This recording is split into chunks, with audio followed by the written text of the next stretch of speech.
आज हम बात करते हैं अफ़गानिस्तान के बारे में, तालिबान के बारे में। इतिहास के कुछ पन्ने पलटते हैं, देखते हैं क्या हुआ था इतिहास में, कैसे जन्मा तालिबान। अफ़गानिस्तान की बात करें तो अफ़गानिस्तान में कुल 34 प्रांत है। इनमें से एक है कंधार। ये प्रांत 17 जिलों में बटा है। इनमें से एक जिला है खाकरेज। यहाँ चाय हिमाती नाम का एक गांव है। 10 को पहले की बात है। इस गांव में एक मौलवी रहता था। नाम था गुलाब नबी अखरूद। वो गांव के बच्चों को कुरान पढ़ाता था, बदले में जो ग्रामीण मदद करते थे उसी से उसका घर चलता था। 1960 से 1962 के बीच का कोई साल रहा होगा जब मौलवी के यहाँ एक बेटा पैदा हुआ। उसका नाम रखा गया उमार। उमार जब छोटा सा था तब उसके अब्बू गुजर गए। माँ ने दूसरी शादी कर ली और उमार के नए पिता भी मजहबी तालीम से जुड़े हुए थे। तो एक तो घर का माहौल, ऊपर से मजहबी तालीम। अपनी जवानी में दाखिल होने से पहले ही ओमार का दिमागी रुझान धर्म की तरफ मुड़ चुका था। 70 के दशक की बात है। ओमार गांव के मदरसे से निकलकर आगे की तालीम के लिए कंधार शहर पहुंचा। यहाँ उसकी दीनी तालीम के दौरान एक बड़ी घटना हुई। ये बात है सन 1979 की। इस बरस सोवियत संघ ने अफगानिस्तान पर हमला किया। उस समय दुनिया में दो बड़ी शक्तियां थी, अमेरिका और सोवियत संघ। दोनों ही अपने आप को सुपर पावर बनाना चाहते थे। उसके लिए वो बाकी सारे देशों में अपना वर्चस्व दिखाना चाहते थे। तो ये कोल्ड वार या शीत युद्ध के नाम से भी जाना जाता है। ये दोनों देश बाकी सभी देशों को अपनी ओर मिला लेना चाहते थे। उसी दौरान अफगानिस्तान के तत्कालीन राष्ट्रपति ताराकी की हत्या अमीन द्वारा, जो कि दूसरे ओहदे के नेता थे, करा दी जाती है। अमीन द्वारा ताराकी की मौत से रशिया को लगा कि अमीन उनके कंट्रोल से बाहर होते जा रहे हैं और वो हो सकता है कि अमेरिका के पाले में चले जाएं। तो सोवियत संघ ने अफगानिस्तान को कंट्रोल में लेने के लिए उस पर हमला कर दिया। सोवियत से लड़ने के लिए अफगानिस्तान में मुजाहिदीनों की एक फौज खड़ी हो गई। इस फौज में कई अलग अलग समूह थे। इन्हीं में से एक ग्रुप कंधार शहर के उन धार्मिक छात्रों का भी था जिन्हें लोग तालिब बुलाते थे। बेसिकली ये वो छात्र थे जो इस्लामिक धर्म की शिक्षा ग्रहण करते थे। ओमार ने भी सोवियत के खिलाफ चल रही जंग में शिरकत की और उसी दौरान उसने अपनी एक आंख गंवा दी।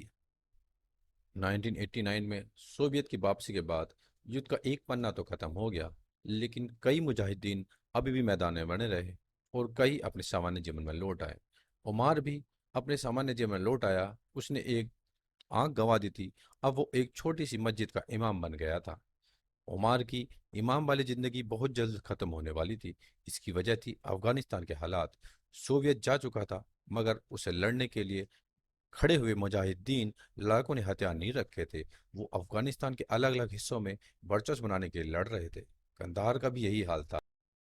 यहाँ भी सोवियत से युद्ध लड़ चुके कई कमांडर्स अपना इलाका बनाकर बैठ गए थे। इनके लोग आम नागरिकों पर भी जुल्म करते थे। इस अराजकता में सोवियत की लड़ाई लड़ चुके तालिब गुट को भी अपने लिए मौका दिखा। उन्होंने तय किया कि वो कंधार में हावी हो चुके गिरोह से लड़ेंगे। इस तालिब ग्रुप को अपने लीडर की तलाश थी। इन्हें एक ऐसा शख्स चाहिए था जिसका कोई राजनीतिक लिंक न हो। ये तलाश खत्म ही ओमार के नाम पर। ओमार के नेतृत्व में इस संगठन ने अपना नाम तालिबान रखा। अब तो आप समझ ही गए होंगे हम किस ओमार की बात कर रहे हैं। जी हाँ, हम तालिबान के पहले लीडर मुल्ला मोहम्मद ओमार की बात कर रहे हैं। तालिबान का गठन हुआ 1994 में। गठन के तकरीबन साथ ही साथ हुई एक स्थानीय घटना ने इस ग्रुप को अपनी पहचान बढ़ाने का बड़ा मौका दे दिया। संसीगर शहर के पास एक महिला की किडनैपिंग हुई। उसके साथ बार बार रेप किया गया। इस अपराध के पीछे हाथ था एक स्थानीय वारलाड़ का। ओमर और ग्रुप ने आरोपी को पकड़ा, उसकी हत्या की और उसकी लाश को एक टैंक से लटका दिया। इस क्रूर घटना ने तालिबानी लड़ाकों को अगल बगल के इलाकों में पहचान दिला दी। इसके बाद इस संगठन ने बड़े स्तर पर भर्ती शुरू की। इसके निशाने पर थे दीनी तालीम ले रहे छात्र। उमर इन छात्रों को कहता था कि इस्लाम खतरे में है, लोग शैतानियत के लिए खड़े हो रहे हैं। सरे बाजार लोगों की इज्जत उतारी जाती थी। जब इस्लाम ही खतरे में हो तो केवल पढ़ाई करने का कुछ फ़ायदा नहीं होगा। इस्लाम के मुताबिक समाज बनाने के लिए इस्लाम के ही छात्रों को आगे आना पड़ेगा। ऐसे ही प्रोपेगेंडा भाषण के सहारे उमर ने कई छात्रों का ब्रेन वॉश करके उन्हें तालिबान के साथ जोड़ लिया। उमार को लड़ने के लिए लड़ाके मिल गए थे। अब उसे जरूरत थी हथियारों की। ये हथियार कहाँ से आए? कांधार प्रांत की सीमा पर बसा एक शहर है स्पिन बुलदाग। सितंबर 1994 में मुल्ला ओमार के नेतृत्व में करीब 200 तालिबानी लड़कों ने स्पिन बुलदाग पर कब्जा कर लिया। ये जीत तालिबान के लिए जीवन रेखा साबित हुई। स्पिन बुलदाग शहर के पास कुछ पहाड़ी गुफाएं हैं। इन गुफाओं के भीतर सोवियत के जमाने का एक बड़ा हथियार डिपो था। तालिबान ने यहाँ रखे हथियार लूट लिए। इन लूटे हुए हथियारों की मदद से तालिबान ने कंधार पर हमला किया। 1994 का साल खत्म होते होते तालिबान समूचे कंधार पर हुकूमत करने लगा। कंधार में मिली इस बड़ी जीत ने तालिबान के लिए आगे के रास्ते खोल दिए। वो पड़ोसी देश पाकिस्तान भी नजर में आया। पाकिस्तान की सेना और आईएसआई अफगानिस्तान में अपना हित सुनिश्चित करने का जरिया खोज रही थी। उसे तालिबान में पोटेंशियल दिखा। पाकिस्तान को लगा कि अगर वो तालिबान की मदद करके उसको जिता देगा तो अफगानिस्तान में एक फ्रेंडली गवर्नमेंट आ जाएगी। तालिबान सत्ता में आकर पाकिस्तान हितों का ध्यान रखेगा, साथ ही भारत विरोधी उसके एजेंडे को भी सपोर्ट करेगा। इसी मंशा से पाकिस्तान आर्मी और आईएसआई ने तालिबान को मदद देनी शुरू की।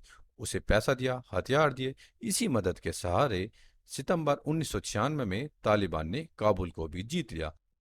वो अफगानिस्तान का शासक बन गया। राजधानी काबुल सांकेतिक तौर पर भले ही हुकूमत की सरफेज गद्दी हो, लेकिन असलियत में तालिबान का गढ़ था कांधार। यही तालिबान और उसके लीडर मुल्ला उमार का जन्म हुआ। यहीं पर तालिबान को पहचान मिली। यहीं पर तालिबानी शासक को वैधता मिली। इसी कंधार ने उसके लिए अफगानिस्तान फतह के रास्ते खोले। यही वजह है कि काबुल जीतने के बाद भी उमार कंधार में रहता था। यही शहर तालिबान सत्ता का केंद्र था। और ये था हमारा तालिबान का इतिहास। आपको बता दें, रसिया ने 9 साल और अमेरिका ने लगभग 20 साल लगा दिए तालिबान को मिटाने के लिए। बट जैसे ही ये फोर्सेस अफगानिस्तान को छोड़ने लगी, तालिबान फिर उभरने लगा। आपको ये जान के हैरत होगी कि पहले का अफगानिस्तान बिल्कुल अलग दिखता था। कुछ ऐसा दिखता था पहले का अफगानिस्तान। धन्यवाद साथियों। तो मिलते हैं अगले नए वीडियो में एक नए विषय पर।